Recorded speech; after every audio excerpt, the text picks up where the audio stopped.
మంత్రి అడ్లూరి లక్ష్మణ్ కుమార్ తనపై చేసిన వ్యాఖ్యలకు జీవన్ రెడ్డి కౌంటర్ ఇచ్చారు.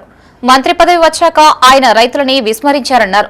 ధర్మపురి తహసీల్దార్ 3000 ఇసుక డంప్ సీజ్ చేశారని గుర్తు చేసిన ఆయన సుమారు 30 లక్షల విలువైన ఇసుక ఏమైందో చెప్పాలని ప్రశ్నించారు. వాస్తవాలు ఎవరు వక్రీకరిస్తున్నారని అందరికీ తెలుసని చెప్పారు. జగిత్యాల జిల్లా కేంద్రంలోని బీఆర్ఎస్ కార్యాలయంలో రాష్ట్ర ప్రధాన కార్యదర్శి జీవన్ రెడ్డి మీడియాతో మాట్లాడారు.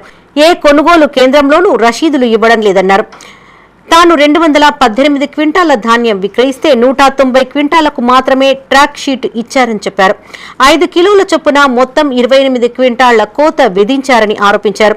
మరో రైతుకు ధర్మకాంట ప్రకారం 271 క్వింటాలు రావాల్సి ఉండగా ట్రక్ షీట్ 250 క్వింటాలకు మాత్రమే ఇచ్చారని చెప్పారు. ధర్మకాంట ట్రక్ షీట్ మధ్య ఎందుకు వ్యత్యాసం వస్తోందని ప్రశ్నించారు. మిల్లర్ల దోపిడీకి ఇంతకన్నా నిదర్శనం ఏం కావాలన్నారు. మంత్రి అడ్లూరి లక్ష్మణ్ రాజీనామా చేయాల్సిన అవసరం లేదని, 2 ఏళ్లు మీరే మంత్రిగా ఉండాలని చెప్పారు. జగిత్యాలలో 125 కోట్ల దోపిడీ జరిగిందని, ఇందులో అధికారులు నాయకులకు కూడా వాటా ఉందా అని ప్రశ్నించారు. ఈ సమావేశంలో జిల్లా పరిషత్ మాజీ chairperson Deva Vasantha Suresh, municipal vice chairman Munna, BRS పట్టణ అధ్యక్షులు వెంకటేశ్వరరావు పాల్గొన్నారు.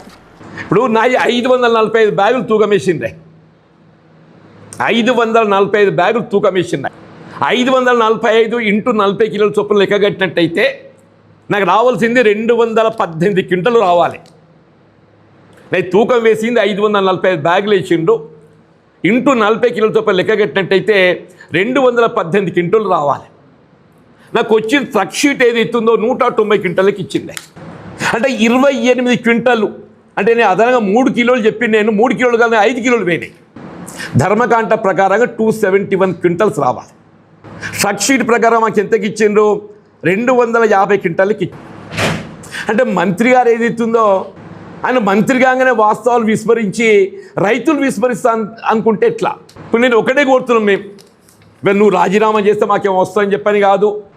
మాకు ఇంకా 2 సంవత్సరాలు ప్రజల పక్షాలు పోరాటం చేసే ఓపిక ఉన్నది. ఈ 2 సంవత్సరాలు నువ్వు రాజ్యం చేస్తావు, చెయ్యు. కానీ ఏదైతుందో ఈ రాబోయే 2 సంవత్సరాలైనా కొంత నిష్పక్షపాతంగా రైతు పక్షపాతిగా నీ బాధ్యత నిర్వర్తించు.